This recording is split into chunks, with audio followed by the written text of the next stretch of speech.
En aquel tiempo dijo Jesús a Nicodemo: tenéis que nacer de nuevo. El viento sopla donde quiere y oyes su ruido, pero no sabes de dónde viene ni a dónde va. Así es todo el que ha nacido del Espíritu. Nicodemo le preguntó: ¿cómo puede suceder esto? Le contestó Jesús: ¿tú eres maestro de la ley y no lo entiendes?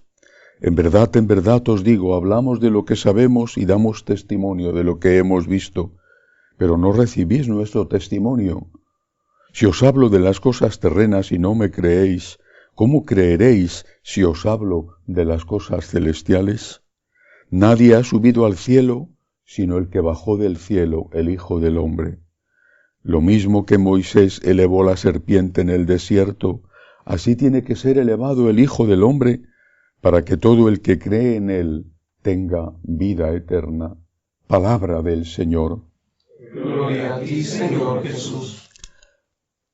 Todo el que cree en él tendrá vida eterna.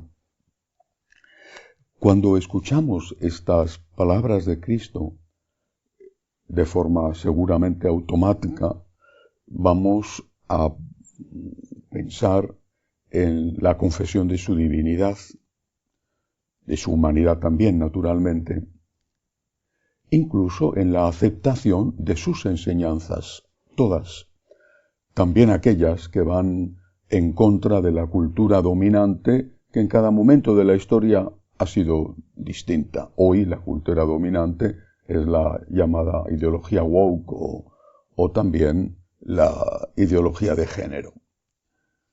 Esto es verdad. La fe tiene un componente, llamémosle así, racional o intelectual. Creo en que Cristo es verdadero Dios, verdadero hombre, de la misma naturaleza que el Padre, engendrado, no creado.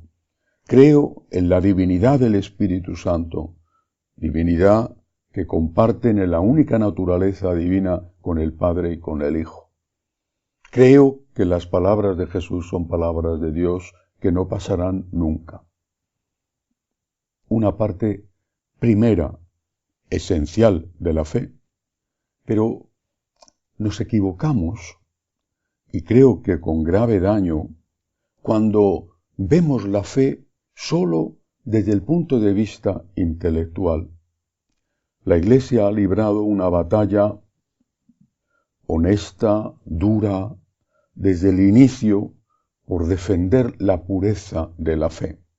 Desde el inicio, desde el primer momento, aquellos contra los cuales tuvo que luchar San Juan el Evangelista, los gnósticos o los primeros padres de la Iglesia, un San Policarpo de Esmirna o un San Ignacio de Antioquía, y después una tras otra, las distintas oleadas de herejías, los donatistas o los arrianos o los nestorianos, una tras otra, hasta llegar al modernismo que estamos hoy de nuevo viviendo dentro de la Iglesia en una versión actualizada, en una versión 3.0. Ese es solo un aspecto de la fe. La Iglesia, repito, lo ha librado bien, pagando un altísimo precio, y si no, que se lo pregunten a un gigante como a San Atanasio. Pero este es solo un aspecto de la fe. Hay otro aspecto de la fe, que es la confianza. La fe tiene dos dimensiones, una intelectual, en la que afortunadamente la Iglesia ha insistido, y la otra, la espiritual. No creo que, ni me parece justo que se pueda decir que una es más importante que la otra. Desde luego una, la intelectual, es la primera. Pero creo que eso es en un orden de precedencia, no en un orden de importancia. Porque yo puedo creer en Dios teóricamente y que no tenga nada que ver con mi vida. Y lo primero que tiene que hacer la fe en mi vida, antes de pasar a la esperanza, virtud unidísima a la fe y a las obras, es decir, a la caridad, lo primero que tiene que hacer, el primer fruto de la fe en mi vida es la confianza. Confiar es confío, es decir, tengo fe tengo fe, pero me afecta a mí. No hemos insistido, no hemos hablado, no hemos hecho una catequesis desde la infancia sobre la confianza en Dios, sobre lo que significa. Yo tengo fe, pero confío en Dios.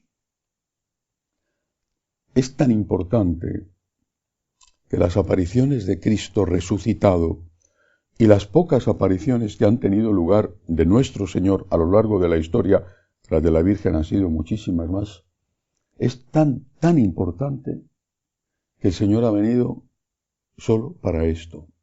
Confía, confía. A Santa Margarita María de Alacoque le dijo, y podía habérselo dicho, era una época en que también había herejías, el galicanismo, por ejemplo, en Francia, donde se aparece nuestro Señor.